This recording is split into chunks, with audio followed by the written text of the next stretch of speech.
Okay, so we're on the last minute now, which is 13, 14, and 15. Pretty much going over equity, then dealing with cash flows, or the cash flow statement, and then finally an analysis chapter, which overall is just a lot of ratios. Nothing too bad. So, we're doing the same format that we did for Unit 3. This week, we're only going to focus on Chapter 13. And next week, we're going to take down Chapter 14 and Chapter 15. After that, y'all will have your exam, which is in the final week of this semester. And then y'all be done.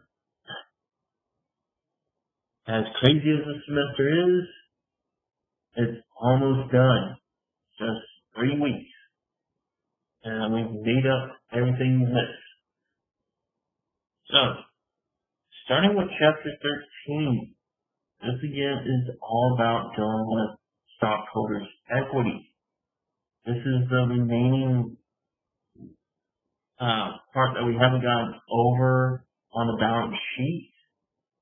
So we're going to go through how to basically handle stocks, dividends, for the most part. So, Chapter 13, again, since it's dealing with stock and basically equity finance, the only type that can do this in business is corporations.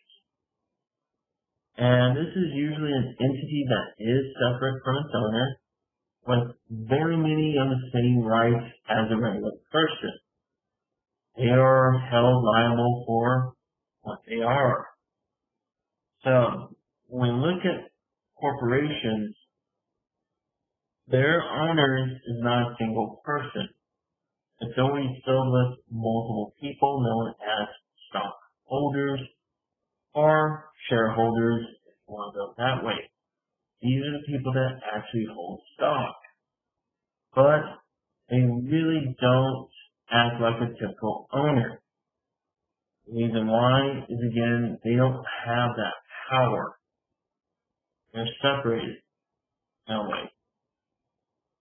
So when we look at corporations, there is actually 2 types. We're going to focus on public traded corporations, which are corporations that do sell stock on the regular exchanges, the New York Stock Exchange, NASDAQ, S&P 500, those kind of corporations. But there are privately held corporations out there, and those do not offer stock to sell, and usually mostly very few shareholders. I think at most you usually see will be 10, but usually there's only 1 shareholder. These are typically reserved for S corporations, if you want to look at taxes, but we're again going to focus on publicly traded, of how we account for when stock is sold or traded on these exchanges. So why do people do this? Well, there are advantages and disadvantages of having a corporation. The advantages for your book is basically a light transferable of ownership rights. So easy. Basically all you do is buy or sell stock. That's ownership rights being traded. You own that part of the company. No problems. There's a lack of a neutral agency. That just means that the stockholders cannot force the corporation into a contract. They don't have the power to do that. The only powers that can do that is the corporate officers, the CEO, COO, so forth and so on. So, Even though you own stock, you cannot tell the corporation, hey, you are now buying to this contract, you must fulfill it because I said so. No, it doesn't work that way. Another huge advantage for corporations is that they are continuous, or basically have an indefinite legal life. They don't die. Their IPs last forever. As soon as it's a corporation, it will last forever. Anybody can buy the trademarks and licenses of that name. Once they do, they can bring back the corporation. Best example again is Toys R Us. They filed bankruptcy. They basically have solved their intellectual property. That's what basically IP stands for. And now they're coming back. It happens. Probably going to happen a lot with a lot of these other companies that are going down. Like I just heard, J. Crew just filed for bankruptcy. So, it's a crazy world out there. Another good advantage is that corporations, besides with equity finance, you also have the bonds and whatnot, they have this great ability to obtain large amounts of money very quick. Right? And the best but not least, the limited liability, where again, as a stockholder, all that you risk of losing is just the money you put into the corporation. Creditors cannot come after your house, your car, any of your other personal assets. So, that helps you out. Now, for every good thing, there are multiple bad things. For our disadvantages of corporations, of course, there's increased regulation. And this is levied by the state and the government. We are constantly regulated. And there's a lot. I mean, you're looking at the EPA, OSHA, just for chemical alone. But there's quite a few regulations that corporations have to abide by.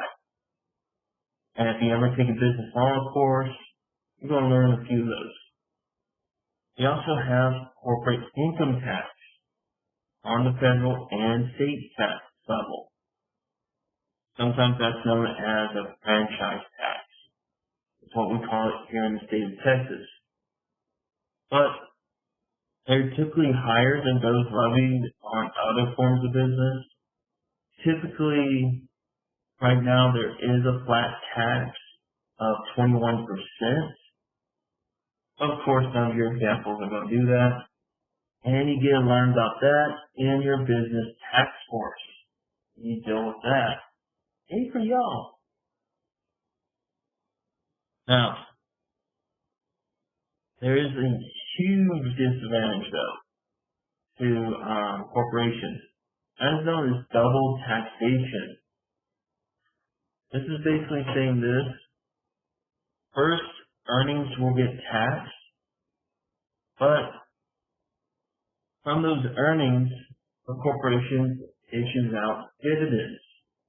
Or dividends is a portion of net income that corporations will give out to shareholders. Well, they're taxed on that net income, and then when they issue out dividends, the shareholder also has to recognize the dividends, and thus dividends get taxed again. One of the few items that gets taxed twice throughout the process of taxes. So, it is a big disadvantage. A lot of people like that part. So, there is bills, I know, in Congress that are trying to remove this, trying to make it better. We'll see. Also, a few others Startup costs are higher than other businesses. That is true. There's a lot more to get a corporation going than a sole one. Ownership and management are often separated. Again, stockholders have no say what management does.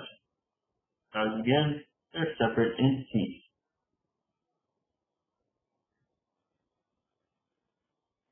So how do these guys get organized and managed? Well, first off, with a corporation, they're going to create something known as a corporate charter. And this is going to be filed and approved with whatever state government they want to be incorporated in.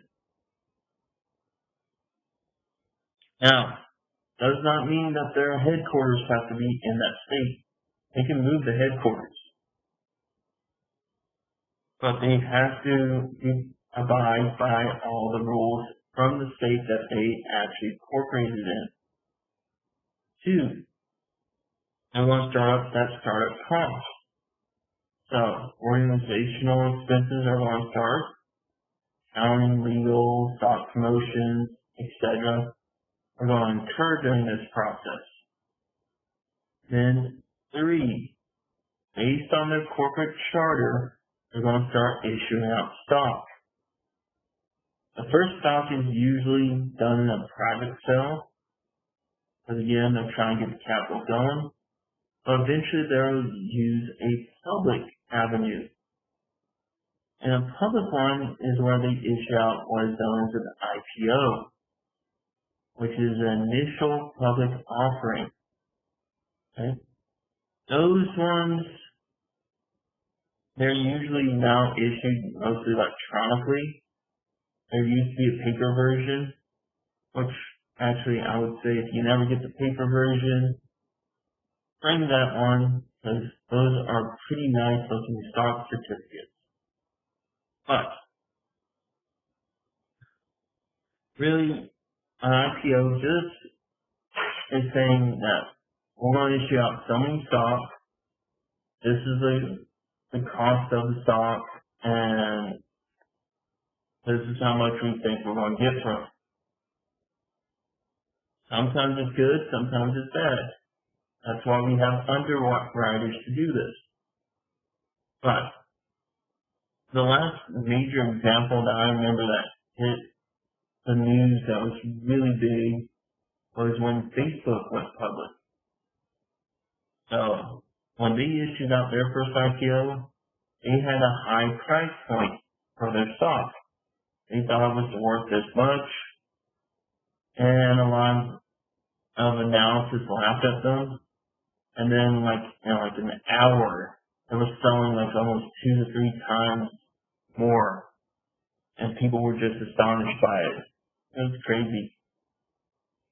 Because really, what was Facebook doing at the time? They didn't have too much revenue and stuff like that. But that's beside the point. So, this is your nice little paper certificate. Again, you can see the electronic form of it. Usually they all follow the same. They'll have some kind of nice picture that we like. Usually a picture of the company too. The company has the logo. But they're going to always provide company name.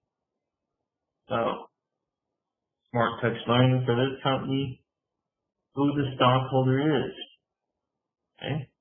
So this is going to certify that Courtney Edwards is now in the ownership of 288 stock shares. So, in number of shares, rest of these, this is your certificate number, and of course signatures and the date of issuing of the stock. And of course, there's a lot of other fine print legal stuff we're not going to get into. And just showing you what it looks like. Okay?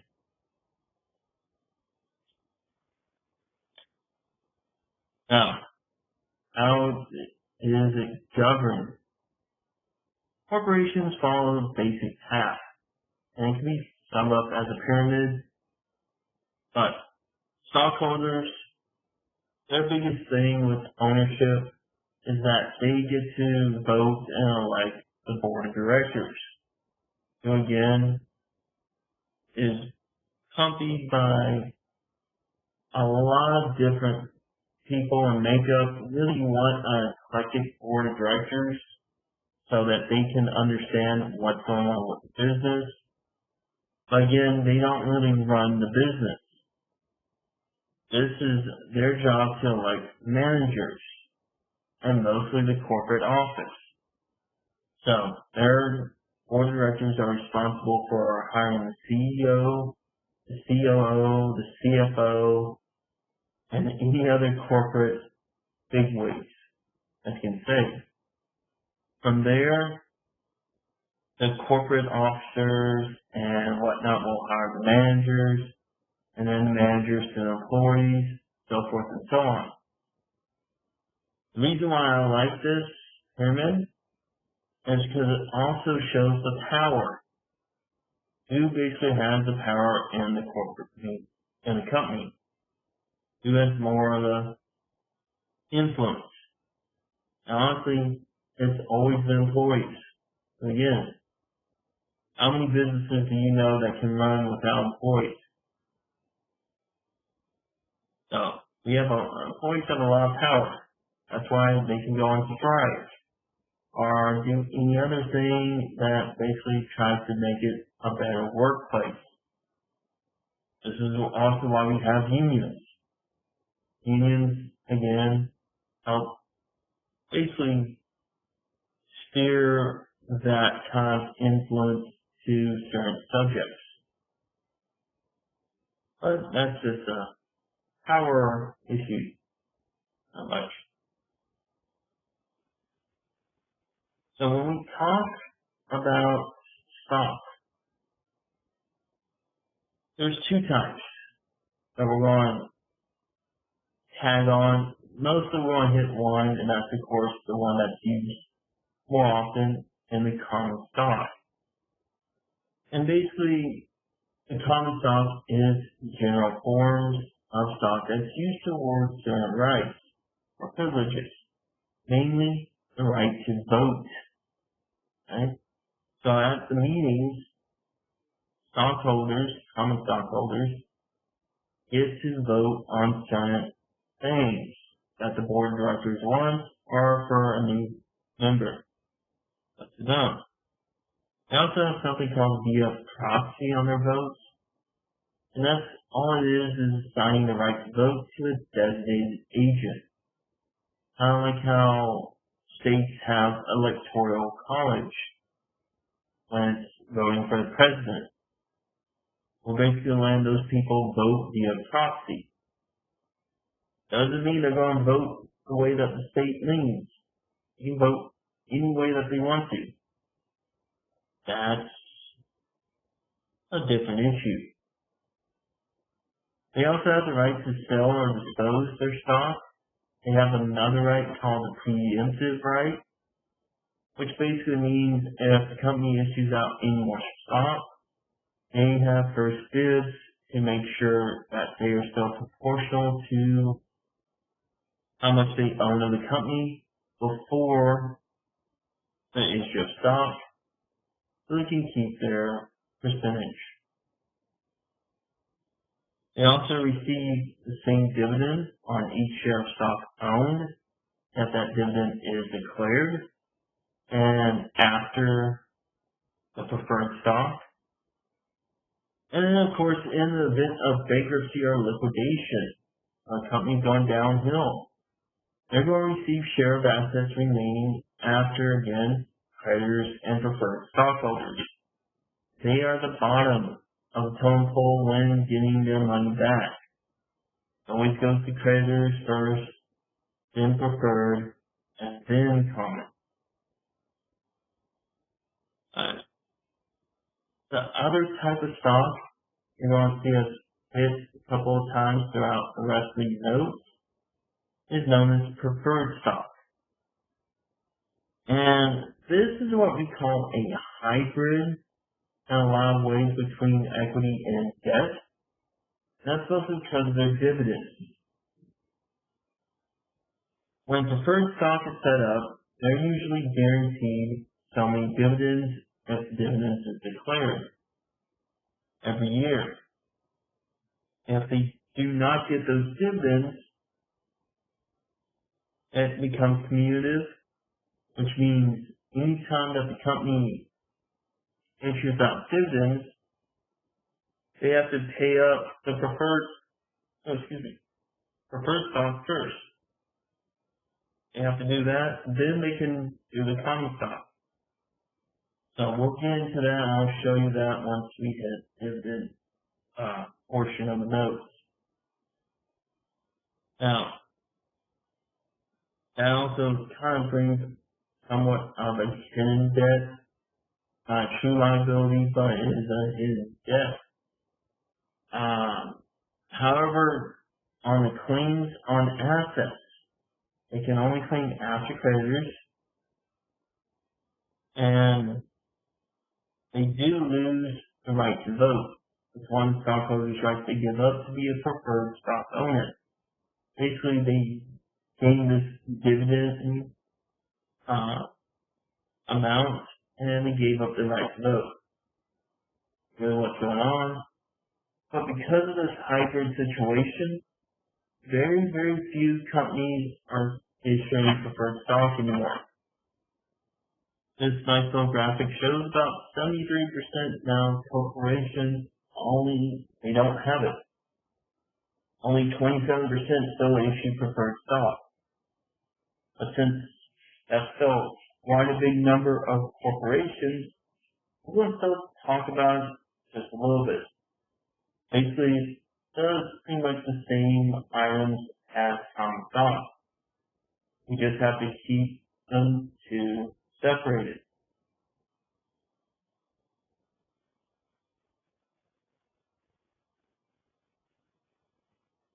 So, when we look at shares, we actually have three different categories, or technically four. We're going to go with four categories. But the first top is authorized shares. Authorized shares are all the shares that we have basically said in our corporate charter that we're authorized to issue out. Doesn't mean that they're all issued. This means that we have this amount of shares. And if we ever need more, we have to amend the corporate charter with the SEC and the state government. 2, issued shares. Now, these are authorized and issued. And again, authorized is the big box. Issued is just another section of it. These are actually shares that have been granted a share ID number and a certificate. They are issued out to be sold or to be basically bought by investors. Now, the next level is outstanding shares. And these shares are the ones that, out of the issued, investors have actually bought. So these are known as outstanding. They're outside of the company's hold. Now, there is a fourth type that we're going to get into that's known as Treasury Stock. And Treasury Stock in itself is stock that is rebought by the company. So, we're going to get into that. So before we start with anything else, let's have a more fun fact. In what state do the majority of corporations in the United States are incorporated? Which state do you think has the most corporations? The majority of corporations incorporated. If you can guess the small state, And that means it's only the Alicia, I think you know this one from the prior class.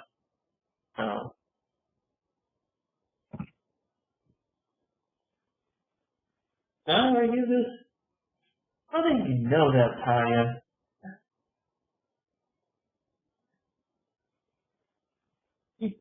Oh, come on. You should have not used Google to figure that out. Okay. Using that Google. Alright.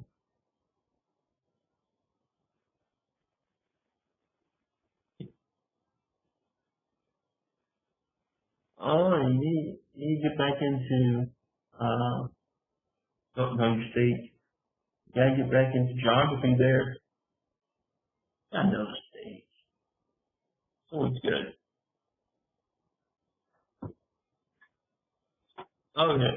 It is Delaware. Delaware is the most really, almost like 8 out of 10 corporations end up incorporating Delaware.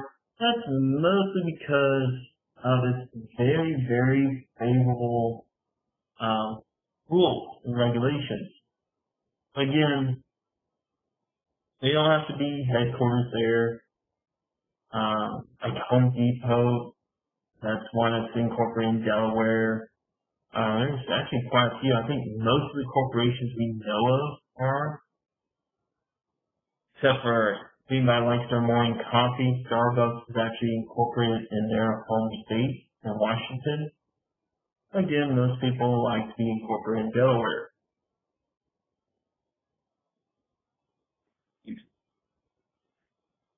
Alright, well, that killed off some time. I was going for a little bit longer on the time frame, but it's all good. So, let's get into the accounting. Alright. So, stock is going to be issued kind of like how bonds are. But we're not going to really look at discounts on stock because that is very rare that we ever have a discount on stock. So we're only going to look at how stock is sold at par, or basically face value, and how stock is sold on as a premium, which is the most likely scenario. But we're going to go through these. So stock at par or face value, legal value, is usually assigned for the corporate charter. But sometimes not all stock will be sold as a par value. Sometimes there's no value assigned. And this is known as no par. And then there's also stated value. Now, stated value will act pretty much just like par value. So we're really going to focus on par versus no par when we look at legal value. But when corporations actually do issue out par value stock, it is a very, very small amount. This is why we're known as penny stocks. You ever heard of those? Those are basically stocks that the par value is a penny. So, just like penny stocks, there are penny stocks. Again, everyone has them as low as they can.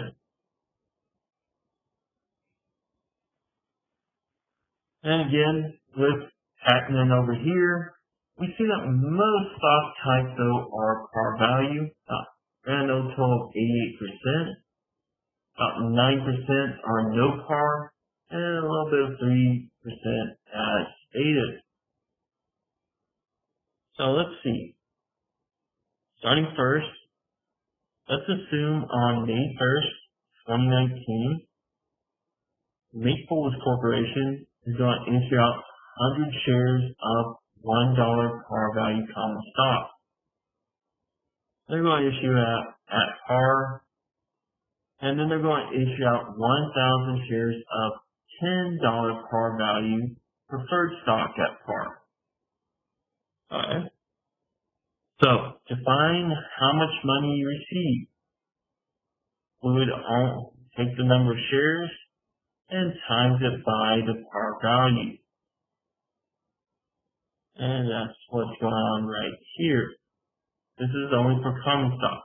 We would have to also do it for preferred. So, calculator, we would take 1,000 shares of preferred stock and just multiply it by 10, because that's the par value. So we would receive 10,000 for those shares.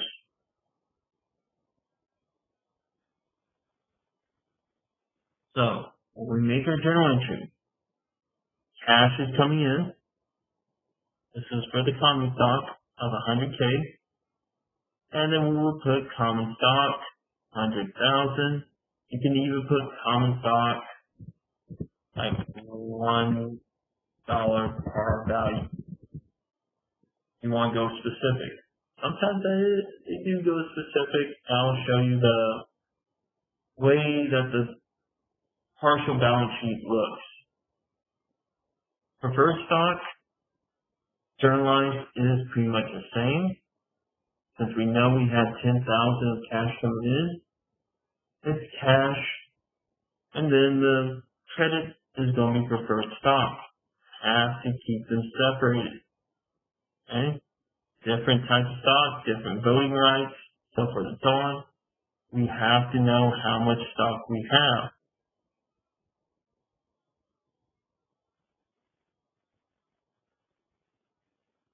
So, what happens when stock, though, is sold above par?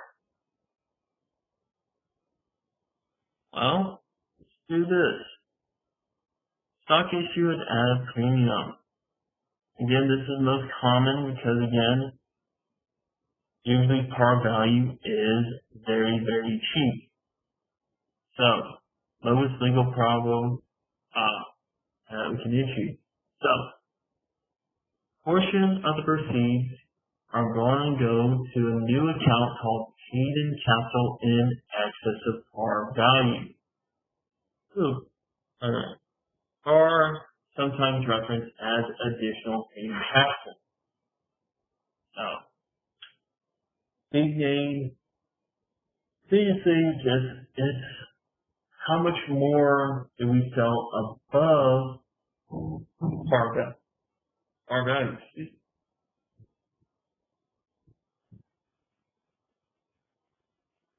So soon on May 1st, Maples Corporation issues out that 100,000 shares of $1 par value common stock, but they basically sold it for $5 each instead of par value.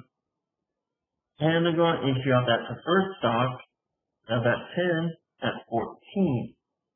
Okay? First thing we always have to do when we're doing these calculations is your par value. So, for us, that's 100 shares times $1. Okay? Next is to figure out excess of par, which is basically taking, if I sold it for $5, I already accounted for $1. How many more dollars do I have to count for? Or how much did I sell it above par? So basically 5 minus 1, that's $4. Now we'll multiply it by the number of shares. So we'll get 400K. So total cash, you can do it 2 ways. You can add these together, and that'll get you your 500,000. Or you can just take the number of shares and times it by how much you actually issued it for. So 100K times 5. I definitely would probably go both ways, use this chart. One, it's basically a check tool. If I have multiplied my par and my excess and they add up to the 500K, and once I times it by the cash to just double check, signed on correct. If both of these methods do not come out to the same number, you have an issue. Probably need to double check something. Again, it's always good to have multiple ways of checking yourself. We would do the same for preferred. Multiply by par first, and then multiply the shares by the remaining, how much above. So again, about $4. And then you can finish off by either multiplying by 14 or just add them. Again, same thing. So when we make the journal entry, first off, you have your cash, and this is common stock first, 500K. Then we're going to credit common stock. Then we're going to credit our paid-in capital in excess of par value. I just really acronymed it because that would take up too much line, too much space. So, pick ET, and make sure that you have a dash and which stock we're dealing with. So, common stock. That's our excess, 400. Preferred stock is the same way. Okay? Cash, 14,000. Preferred stock, 10 grand per par. And of course, it's paid-in capital in excess of par value. Preferred stock, 4 grand. Okay. So, the only difference, this is what the instruction tip is going about, is this. When stated value, instead of paid-in capital in excess of par value, all you do is change it, if it's stated, to stated value. That's really it. Still works exactly the same way. Again, if there's a homework problem about that, we'll go over that on Thursday. So, again, we'll just handle Chapter 13 this week. So, for example, once you've done these kind of issuing out, you would have your stockholders' equity. And this stockholders' equity will show everything that's going on. This one shows for Smart Touch that they have common stock, $1 par value. They have 20 million shares authorized. Only 18 shares, though, are issued and outstanding. So they still got lots that they can issue out. But because there's only 18,000, it's only worth 18 grand right now. They also have paid-in capital. There's your excess of par of 12 grand. So that means that however many shares that they issued it above the price point, par. We would add those up for total paid-in capital, and then it has a little bit of retained earnings. But this is really what we're going to be creating. So you will have this in a couple of homework problems of creating the partial balance sheet. Any questions so far? I know I've talked for a while.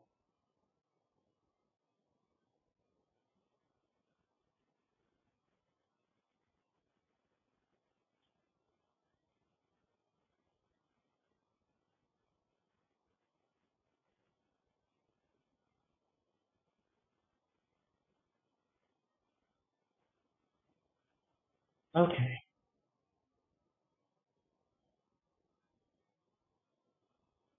So we're about halfway through the notes anyway.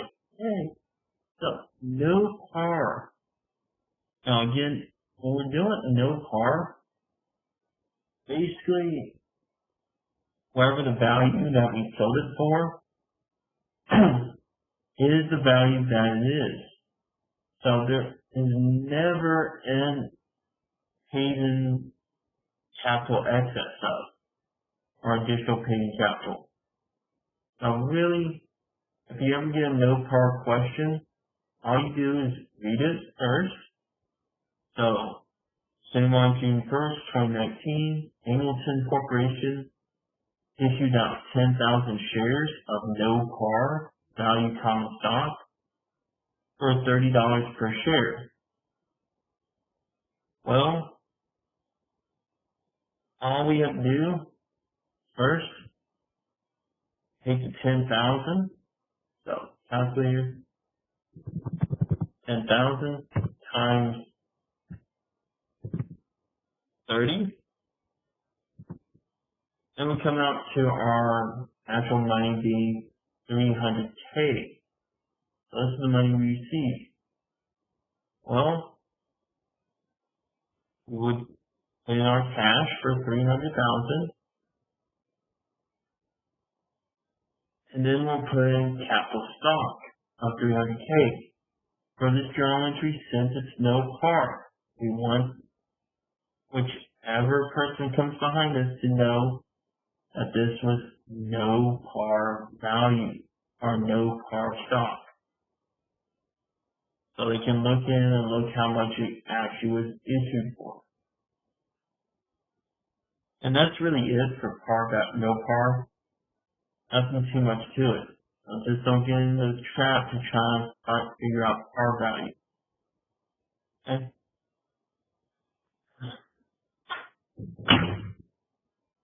The other item that we usually have is when stock is sold for non-cash assets. Okay? This would mean for anything fixed assets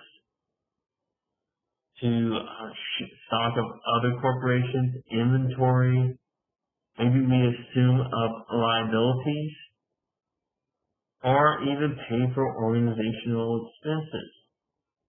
Either way, we're issuing out shares for some, or the cost of something else. So, big issue with this is that they do have the paid-in capital excess of par amount. Question would be is how much is it? So, with this, we'll assume that on July 1st, 2019, we have Mays Corporation, which is going to issue out 10,000 shares of $1 par value common stock in exchange for land with a market value of $35,000.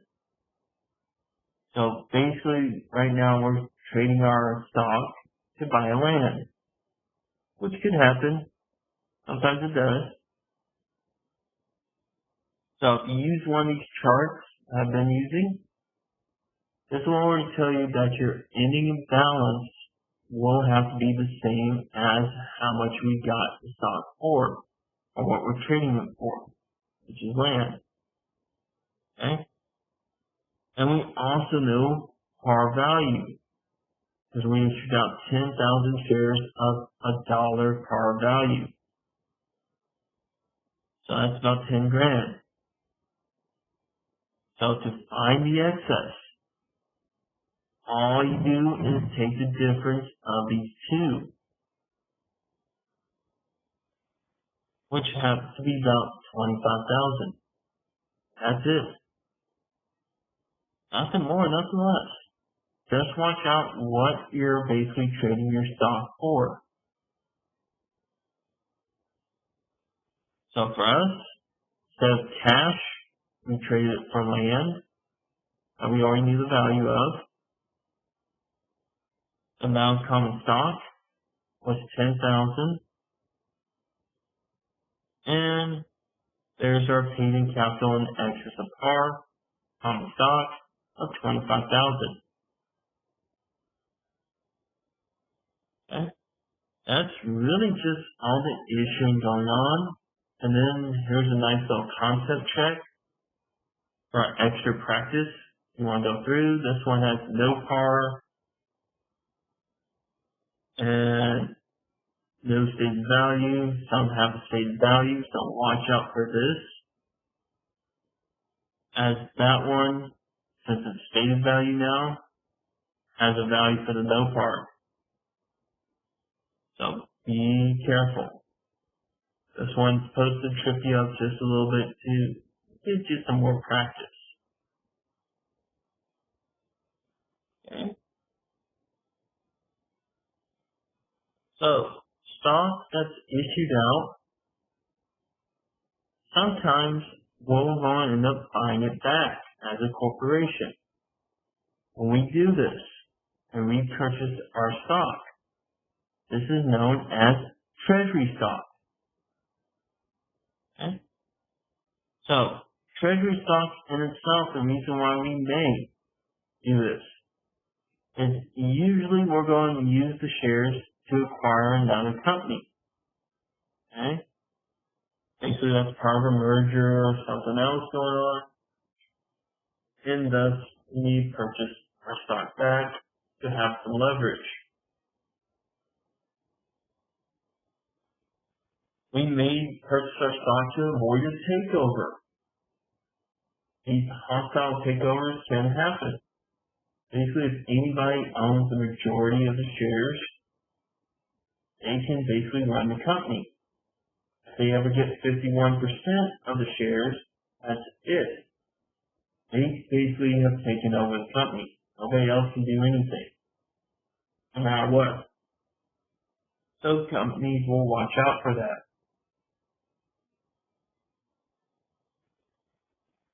Then, we may also use it as compensation. These are known as stock options, usually for our CEOs. Unless you work for Walmart, I think Walmart usually gives out shares to all employees.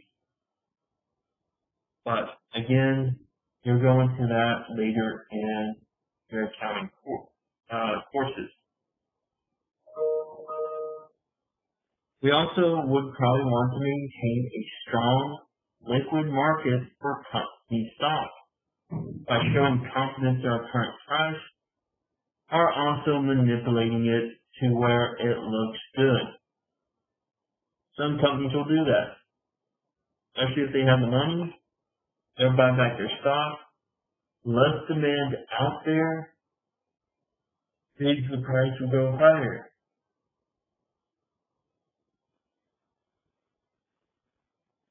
So as you see, corporations and treasury stock, there's a lot of corporations out there that have treasury stock, basically bought themselves, bought back their stock. Now, the way that we account for this is going to be known pretty much as the cost method. This is the most popular method. Now, in later courses, like if you have to take an intermediate course or anything like that, you will learn other methods of treasury stock, but this is the most common and it's the easiest to grasp, especially since it's so late in the semester and with everything else going on. So basically what the cost method is that when we repurchase shares, we record it at the cost paid to repurchase them from investors. This now acts like our par value.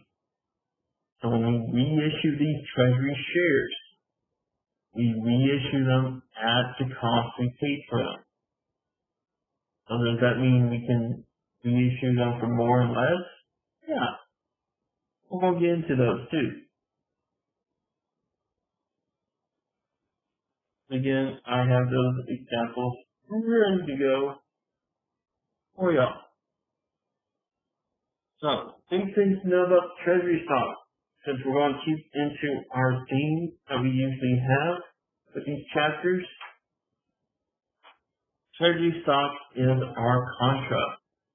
It's a contra equity account, meaning it works the opposite again of all other equity accounts. So it will naturally increase by debit and decrease by a credit. So be very wary of it. So let's start our example. We're going to use Cyber Corporation. And they're going to decide to purchase back 1,000 shares of its own stock for $11,500 on May 1st. Okay? So for us,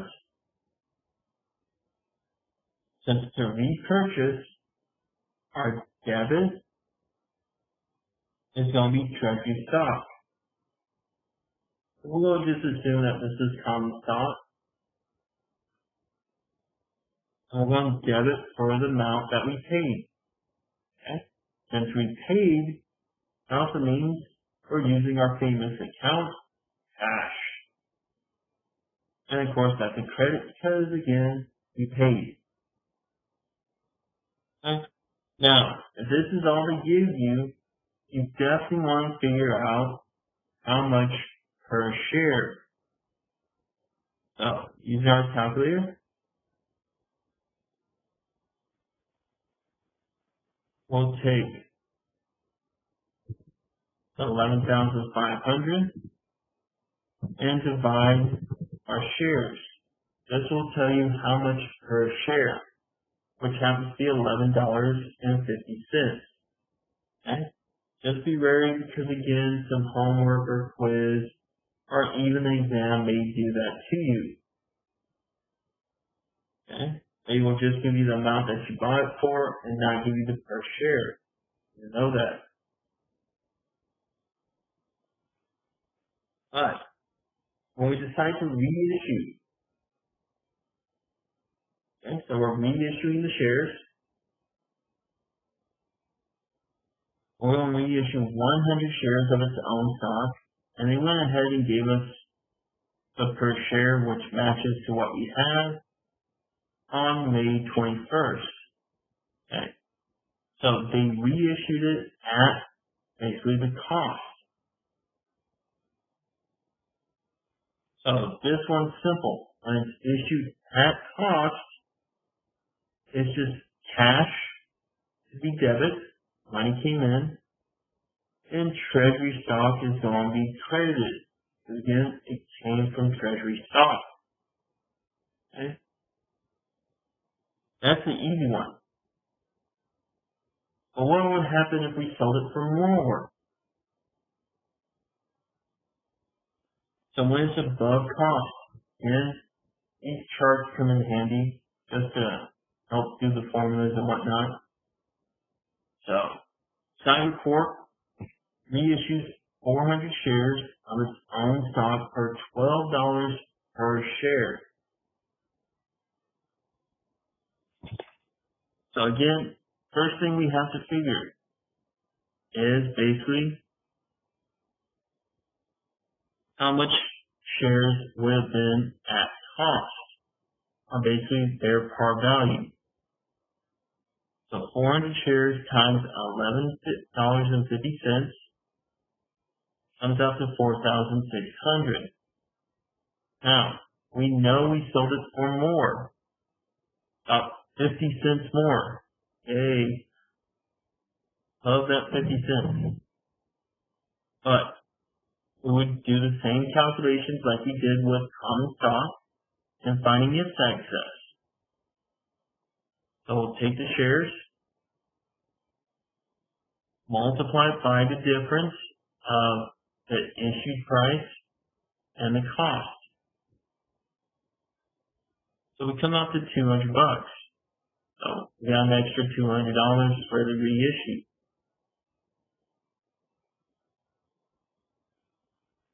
So total cash receipts is $4,800. So there's our cash. So just like common stock. First account that you're going to do, of course, the cash coming in. Okay. Next, you're putting your treasury stock of 4,600. And again, we have to lower this account. I just didn't have cash common stock, but it's still the same account. And lastly, we have our paid-in capital from Treasury Stock Transactions account. Another really long one for your homework and everything. So that is our excess one of about $200. Yay! So that's when we sell it above cost. Now, Treasury Stock has the unique item of also selling below cost. And when it's reissued at below cost, we have a few rules. One, we will debit the paid-in capital from Treasury Stock Transactions for the excess of cost over the issued price. So we always debit this account first, and then somehow, if that account zeroes out, the remaining amount will go to retained earnings. Okay? So for this, Cyber Corporation is going to reissue the remaining amount of Treasury shares, which is 500, at an issue price of $10. Alright, so we gotta do this a little bit different. One, at cost, 500 shares times 1150 is 5,750. We only sold it for $10 each, which basically means he sold it for $5,000. Notice this, we did not make cost. We still have quite a few to account for. So how much do we have left to account or to record for a journal entry? It's going to be $750. So, first account that we attack to help account for this $750 is the paid-in capital from Treasury Stock Transactions. Now, from our prior one, we can see we only have $200. That is not going to cover $750. No way. So, we're going to debit paid-in capital for the amount to make it 0, 200. So the difference between these two will tell us how much we need to basically deduct for retained earnings, if any. So since we do know that these don't cancel out, we still have to count for $550, which will go to retained earnings. So all that happens. This is probably the most difficult part of this chapter is the treasury stock and a little bit of dividends, but mostly this. So again, we're going to record the cash.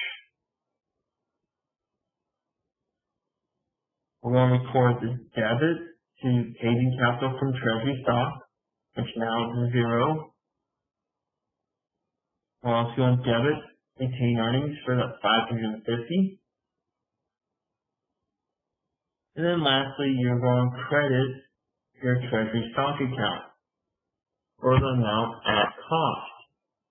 So since this was all your treasury stock, if you actually did a T account to follow through, treasury stock will also be zero right now because we issued out everything again. So,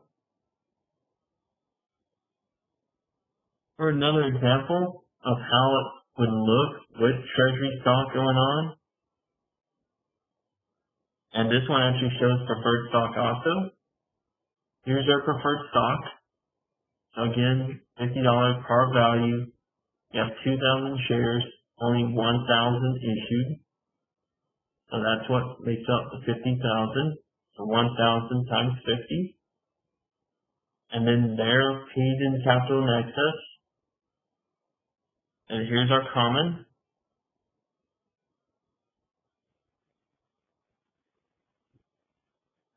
Then right here, you see your treasury stock. Now, those treasury stock always comes after retained earnings. Okay? As you can see, it's in parentheses. It's negative. Now look at the shares. This is the interesting part that you receive. Common stock. You have 23,000 shares issued. Only 22,700 shares are outstanding. The remaining 300 is down here at Treasury. You bought back. But if you ever add these two together, it will always equal to the amount issued. Okay? So outstanding, common, treasury stock common, boom, boom, it's by 23,000. So just be wary of those items.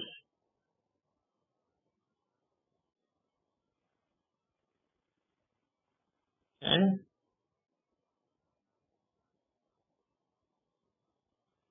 So, dividends. I'm actually going to scoot that down so all the that's over here. So, first off, any questions over the treasury stock?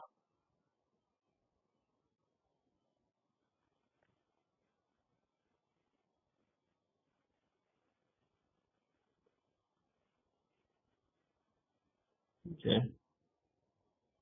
Again, the big issue that you're going to run into is the sell. I'm probably doing a balance sheet, but it's usually a loss on it. Dividends, we have two ways of doing dividends. One is known as cash dividends, and the other way is stock dividends. So we're going to hit cash dividends first because it's pretty much the easiest, and it's going to be a little bit different than what we've been doing. Dividends in itself actually have three specific dates. First date is known as date of declaration, which is basically when our board of directors declare how much dividends they're going to issue out to our shareholders. Then you have date of record. Date of record is basically when we go and see who gets the shares, or who gets the dividends, who's entitled to those dividends. Then lastly is, of course, date of payment. Basically, that's when we actually pay our dividends to our stockholders. So starting out first, date of declaration. So we're looking at a company called Mirage, and their board of directors are going to declare on December 31st a cash dividend of $2 for their 5,000 outstanding shares. Now, when we look at dividends, again, for cash dividends, they're only for outstanding. Doesn't matter how much is issued, it only cares about how many shares are outstanding or in the hands of our investors.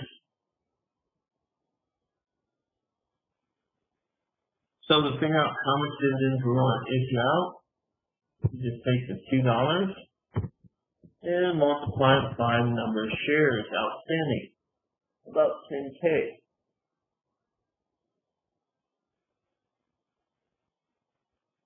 So, cash dividends, 10,000, and then we're going to credit, what is known as dividends payable. Again, because this is common stock, was then for dividends payable common. They're very particular, again, of keeping everything separate, again, for traceability. Again, stated record, there's no journal entry required, because all it is just finding out who gets the dividend. We don't have to worry about that. Then it's just a payment, which would be a debit to dividends payable common, because we're basically paying off our liability, and it's a credit cash. Okay? And then in the end, you'll do your closing entry like you did before, and cash dividends will close out to retained earnings. But we're not really worried about that one. Just know the basics of what's going on. Now, preferred, again, let's just throw in their little thing. So again, preferred dividend stockholders receive their dividends in full before common stockholders. If they're not paid in full, it becomes cumulative and will be in arrears. So until it's paid in full, common stock gets nothing. And again, it's not a liability. We do not record dividends in arrears. We just keep record of it. Okay? The only time we create liability is when we do the declare. So, we're declaring dividends. That's when we know when it's for preferred or common. So, for example, we're just going to do a simple table.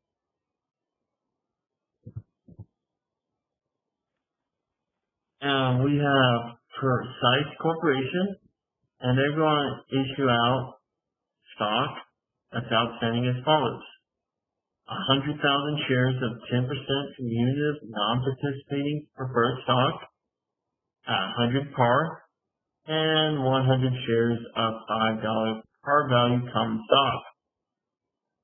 During the first 2 years of the operation, the following amounts are distributed as dividends. First year, you got 500K. Second year, 1,500, million, so forth and so on. So, for us, we have to figure out preferred and common. Well, to figure out the dividends when it's doing this cumulative, sometimes you will have to figure it out. We have 100,000 times 100 par, which is 10 million, times the 10%. This really figures out how much dividends are issued out or need to be issued out total before we hit the common shareholders. So right now we have to issue out 1 million each year before we can issue out shares to common. So year one we only issued out 500K. So that would mean that preferred will get everything. You get the 500K, or basically $5 per share, and common gets 0. Hey, common that we run into. Oh, that's 0. I don't know why the calculator's doing that this time. But, common that runs into We were supposed to issue out 1 million. He only issued out 500K. So that means the corporation, to satisfy our dealings with preferred, still have to issue out 500K. Well, we come out to year 2. Year 2, remember, preferred stock is issued at least $1 million every year to satisfy them. So in year 2, since we still have 500K from the prior year, that's tacked on. So before common stock gets any money, we now have to issue out 1,500,000 to preferred. Well, so happens dividends, that's all we issue. Okay? So again, common stock gets nothing. Preferred gets everything. But the cool thing is, they're now caught up. And again, 2 years, you should have received at least $2 million worth of dividends. They have. So year 3, you have a whopping $3 million. Well, that's going to cover preferred of $1 million. Because again, they're all caught up. So all we have to do is have $1 million for preferred. That means the remaining amount, the $2 million above the $1 million, about $2 million left, finally gets paid out to common stock. So each share gets about $20 of dividends. Okay? That's just how we separate out and how we can see how preferred gets that special treatment of dividends.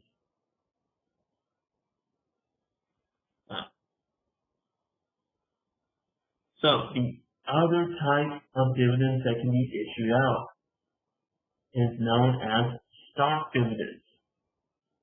So instead of issuing out cash, we will actually just distribute our own stock to our stockholders.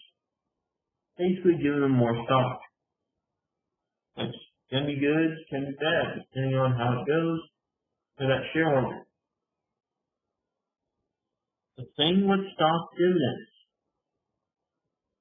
they will only affect stockholders' equity accounts. They do not affect a liability, an asset, and actually they have no effect on total stockholders' equity. That will stay the same. I know, that seems a little crazy since we're issuing out more stock, but it really doesn't. It doesn't affect the overall picture. Just moves a few numbers. So, we have two types. We have a small stock and a large stock. And really the difference is going to be how we're going to handle the journal entries. So let's start with the small stock. Small stock dividends are going to usually be between less than 20% to 25%, depending again on our corporate charter. But when we're doing this, just stay within that range, and you're going to be fine. Anything greater than 25% will probably be a large stock.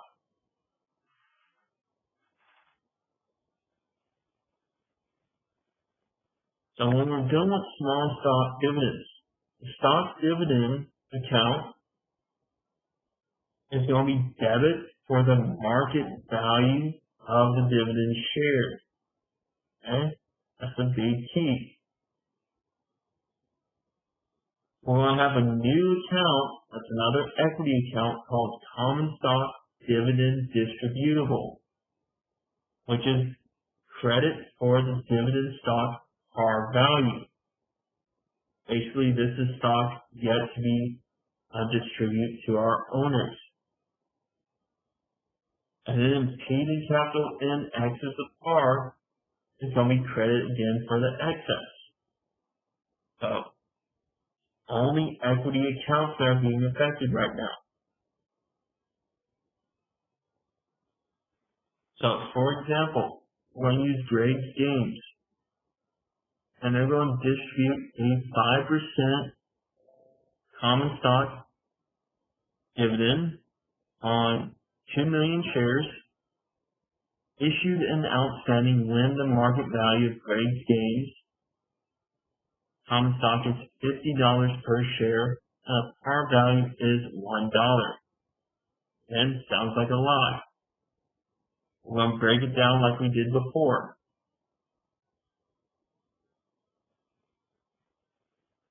So, first off, let's figure out the amount of stock dividends,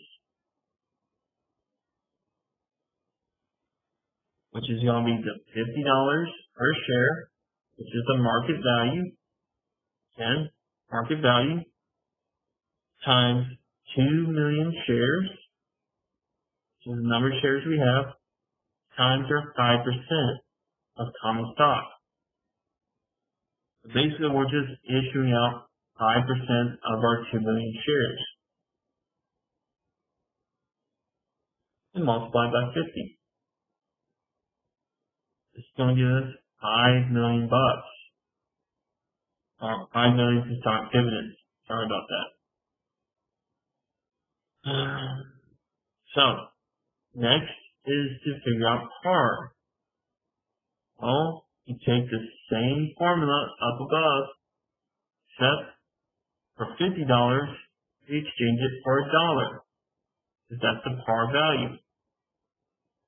So about 100K. So to figure out your excess, all we're going to do is take the stock dividend minus your common stock, or basically your par value, and that will give us the amount in excess. So $4,900,000. To record the journal entry, your debit will always be stock dividends in this situation. So I'm recording as stock. Next, we're going to credit that common stock dividend distributable of 100K.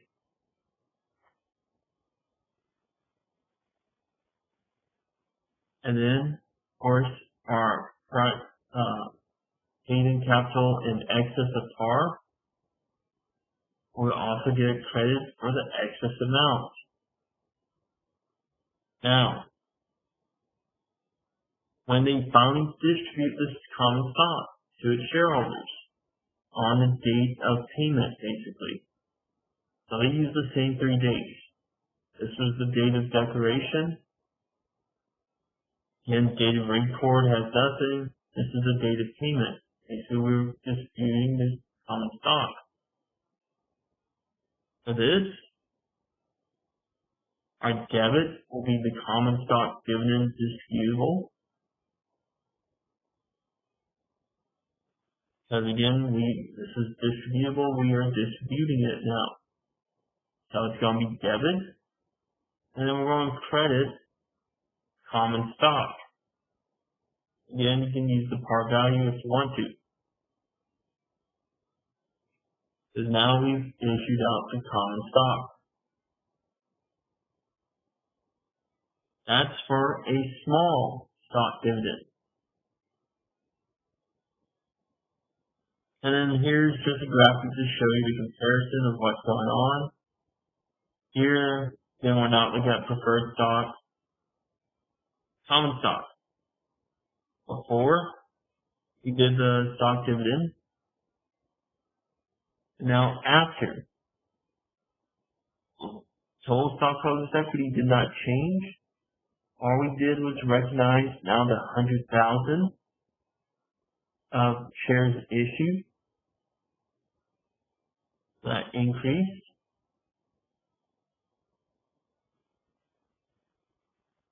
Our paid-in capital and excess of par is also increased by the $4,900,000. And our retained earnings has decreased by that $5 million. So our stock dividend, just like our cash dividend, affects retained earnings. Now, for large stock dividends, these are a little bit easier. One, they're also very rare, so don't see a lot of these.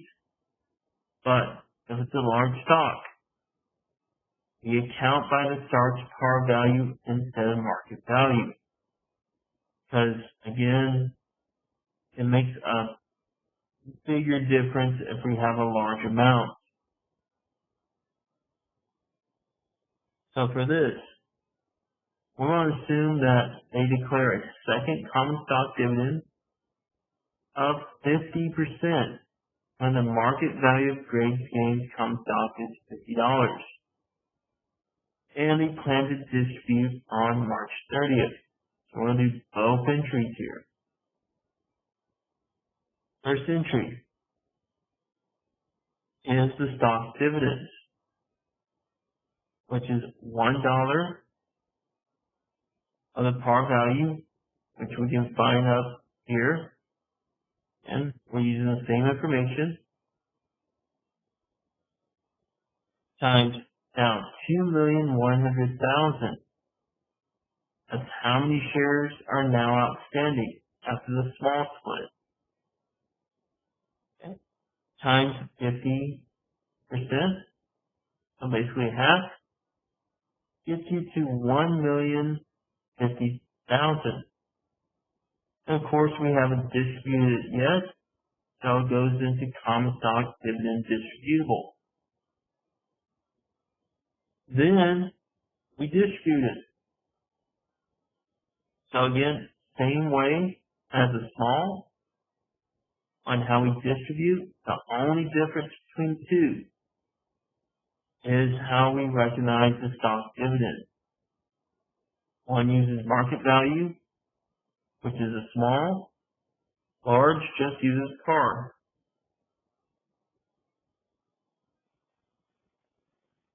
The last thing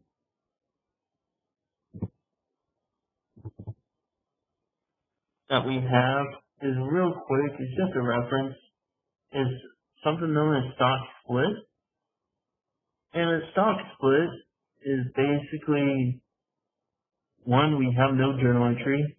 All it is doing is basically increasing the amount of stock that's out in the world, at the same time lowering the par value of per stock.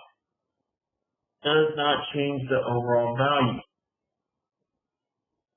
Most companies will do this to increase the trading of their stock. So shareholders are not just stuck with one share worth so much. They now can be stuck with like 5 times or stuff like that. And they'll start to trade a little bit more. So this was a typical 5-to-1 split. So 10,000.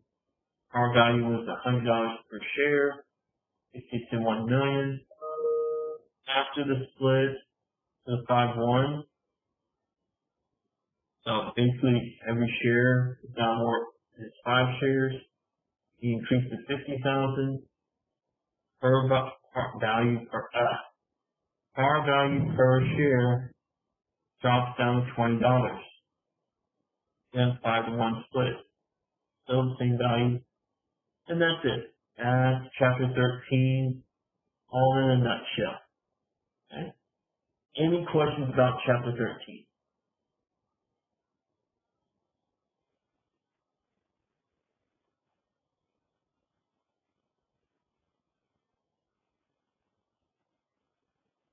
Okay? So again, the plan for the rest of the week is that we're going to go over the chapter 13 homework on Thursday. So again, give it a shot. Look over it, see how it looks to you. Again, remember you only have 3 tries, so I wouldn't try to use up all your tries before I go over it. So at least try to look at, see if you can come up with any questions. Then next week, again, we're going to hit Chapter 14 and Chapter 15, and that'll be it. That'll be all of our lectures, and you just hit with the final exam. Yay! I know you're so happy. So, if there's no questions, we're going to call it a day.